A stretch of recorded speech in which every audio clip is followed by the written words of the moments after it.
क्योंकि मैंने इसलिए कही थी, जहाँ तक इस कोरोना वायरस का ताल्लुक है, ये कोई अगर बीमारी होती तो इसकी सारी दुनिया में इसका कोई इलाज होता, लेकिन इसका कोई इलाज तो अभी हो ही नहीं रहा। तो मैं इसको ये कहता हूँ कि ये बीमारी नहीं बल्कि अज़ाब इलाही है, हमसे गलतियाँ हुई हैं, खताएँ हुई हैं। तो बहरहाल हम उनकी एक जगह अल्लाह के दरबार में बैठकर, हिंदू भाई अपने या जो भी जिस मज़हब का है, अपनी बारगाह में बैठकर सब दुआएं मिलकर करें और अल्लाह ताला के हमारी गलतियों को माफ़ कर दे और हम ये जो हमारे ये इस अज़ाब से हमें वो दे दे, छुट्टी दे दे। लेकिन इस पर सारी गवर्नमेंट बोलने लगी और कहने लगी कि आप तो ये बयान देकर भड़का रहे हैं। मैं क्यों भड़काता, मैं तो इस सच्ची बात कह रहा हूँ। देखिए, पिछले साल बकरीद के मौके पर मैंने बयान दे चुका हूँ जी। मैंने गवर्नमेंट से ये कहा था, जब तक उनकी गाइडलाइन नहीं आई थी, पॉलिसी नहीं आई थी जी, तो मैंने कहा था कि हमें मस्जिदों में बकरीद की नमाज़ पढ़ने दी जाए और हमें और ईदगाहों को भी खोला जाए ताकि सारे मुसलमान एक जगह नमाज़ पढ़ के दुआ कर सकें। क्योंकि मैंने इसलिए कही थी, जहाँ तक इस कोरोना वायरस का ताल्लुक है, ये कोई अगर बीमारी होती तो इसकी सारी दुनिया में इसका कोई इलाज होता, लेकिन इसका कोई इलाज तो अभी हो ही नहीं रहा।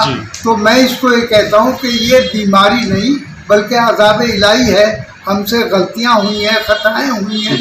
तो बहरहाल हम उनकी एक जगह अल्लाह के दरबार में बैठकर, हिंदू भाई अपने या जो भी जिस मज़हब का है, अपनी बारगाह में बैठकर सब दुआएं मिलकर करें और अल्लाह ताला के हमारी गलतियों को माफ़ कर दे और हम ये जो हमारे ये इस अज़ाब से हमें वो दे दे, छुट्टी दे दे। लेकिन इस पर सारी गवर्नमेंट बोलने लगी और कहने लगी कि आप तो ये बयान देकर भड़का रहे हैं। मैं क्यों भड़काता, मैं तो इस सच्ची बात कह रहा हूँ। मैं तो इसलिए कह रहा हूँ कि अगर ये कोई बीमारी होती तो इस बीमारी का इलाज दुनिया में कहीं तो हुआ होता, लेकिन हम इसका ये इलाज ये समझते हैं कि अल्लाह ताला, हम जब एक जगह बैठकर उसके दरबार में बैठकर गिड़गिड़ाएंगे, रोएंगे, दुआ मांगेंगे, सबके लिए मांगेंगे, तो वो अगर उसने माफ़ कर दिया तो सब खत्म हो जाएगा। इसलिए मैंने कहा था, बोले नहीं कोई जात नहीं दी जा सकती, सब कोरोना का जोर ज़्यादा है ज़्यादा। तो मैंने गाइडलाइन बताई है हमें, तो उन्होंने गाइडलाइन आई कि साहब जैसे पहले महीने में ईद उल फित्र की नमाज़ पढ़ी गई थी, घरों पर नमाज़ पढ़नी होगी।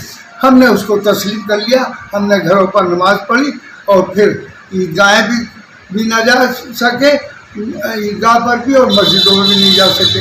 कुर्बानी, मैंने कहा कुर्बानी ज़रूर होगी तो उनका कुर्बानी कीजिए, आप घरों में पर्दे से कीजिए। मैंने कहा ये हम भी चाहते हैं कि पर्दे से की जाए। तो ये बयान मैं उस वक्त दे चुका था। तो सांसद जी लिख के ये कह रहे हैं, मेरे मुख्य तो सवाल ये था, सांसद जी का ये कहना है कि मुल्क में जितनी भी इस समय आसमानी वो आ रही हैं, आफतें आ रही हैं कि तूफ़ान आ रहा है, कोरोना आ रहा है, लोग मर रहे हैं, ये सिर्फ इस वजह से है कि बीजेपी इसके लिए जिम्मेदार है, क्योंकि उसने अपने 7 साल में इतने छेड़छाड़ की है शरीयत से, इतने कानून सीधे लाए हैं, जिसकी वजह से ये आफतें आ रही है। इससे आप सहमत हैं? देखिए, अब जहाँ तक ये जो आफात हैं, जो आसमानी, जो अल्लाह की तरफ से आती है, कहीं तूफ़ान आता है कि ये तो हमेशा आते रहे हैं और ये आते रहेंगे।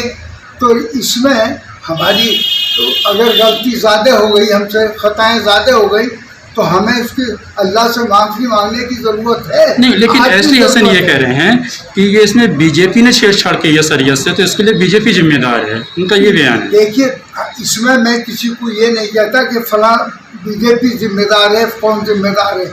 अब ये खता हर इंसान से होती है जी, और हर कौम से होती है, तो सब लोगों से गलतियाँ होती हैं। अब वो गलती अगर हमसे कोई हुई है या गवर्नमेंट से हुई है या दुनिया में किसी भी इंसान से हुई है, तो बहरहाल वो उसे अपनी माफ़ी अल्लाह से मांगनी चाहिए कि अल्लाह हमें माफ़ कर दे। अब ये इन जो ये आसमानी बनाए मुसीबतें आ रही हैं, तूफान आ रहे हैं, इनसे हमें अल्लाह छुटकारा दे दे और इस कोरोना से भी हमें छुटकारा दे दे। सांसद जी, ये वैक्सीन का विरोध हो रहा है, इसके लिए क्या कहेंगे कि तो अगर वैक्सीन कोई गवर्नमेंट लगवा रही है जी। और वो उसकी ये उसकी टेस्टेड है, मैंने पहले भी कहा था, तो मैंने कहा भाई तो इसमें कोई लगवाने में हम कोई अगर आपको पर्सनल किसी को इतराज हो जी, पहले आपको बयान ये आया था, आपने सवाल हमने यही कहा था कि वैक्सीन लगवा सकते हैं। आपका बयान क्या आया था कि वैक्सीन को लेकर के शंका है, इसकी पहले जांच की जानी चाहिए, इसके बाद लगवाना हाँ, चाहिए। जांच होगी है, हमारे उलमा ने भी इसमें बहरहाल दखल दिया था और मुफ्तियों ने भी ये है, लेकिन जहाँ तक इस्लाम का ताल्लुक है, इस्लाम एक बाज़ाब्ते अल्लाह का निज़ाम है जिसका कॉन्स्टिट्यूशन कुरान शरीफ है।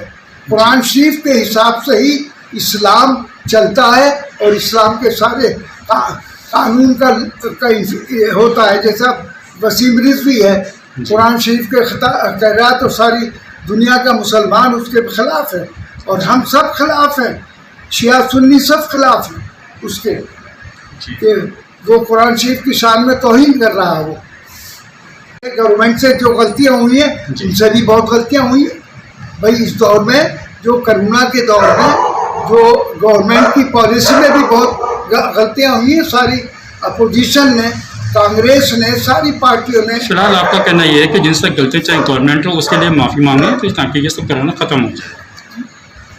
तो इसमें बजाय इसके कि इसमें ये आपस में इतना झगड़ा पैदा करने की बजाय बहरहाल जो गवर्नमेंट है जो पॉलिसी लाती है, बहरहाल जो इलाज के सिलसिले में तो हमें क्या इतराज़ है, वो इलाज कर रहा है, इसका कोई इलाज है, हो सकता है तो इलाज करवाए हमें, या वैक्सीन ऊपर टेस्टेड है तो लगवाए। जैसा कि बीजेपी गवर्नमेंट लगातार प्रयास कर रही है, वैक्सीन लगा रही है, लोगों को जागरूक कर रही है, इलाज भी करा रही है, हम कब मना कर रहे हैं कि इसके बीच में हमने किससे कहा? लेकिन ये बयान आना कि इसके लिए सिर्फ बीजेपी जिम्मेदार है क्योंकि सर से छेड़छाड़ की है उसने, तो ये बयान से आप थोड़ा सा सहमत? देखिए, बीजेपी तो न मालूम कितनी बातें मॉब लिंचिंग करा रही है, बीजेपी लड़कियों के साथ पकड़ के मतलब बलात्कार करा रही है, कुछ जगह जगह जातियाँ और जुल्म हो रहे हैं, तो ये क्या ये इसको गलती नहीं मानेंगे? ऐसे ही और चीज़ों में भी गवर्नमेंट की पॉलिसी में बहुत गलतियाँ हुई हैं और होती हैं सबसे, किससे ना होती गलती? अब मौजूदा गवर्नमेंट है तो उसी से ही कहा जाएगा, उसी की गलती उछाली जाएगी, उन्हीं की कमियों को बताया जाएगा।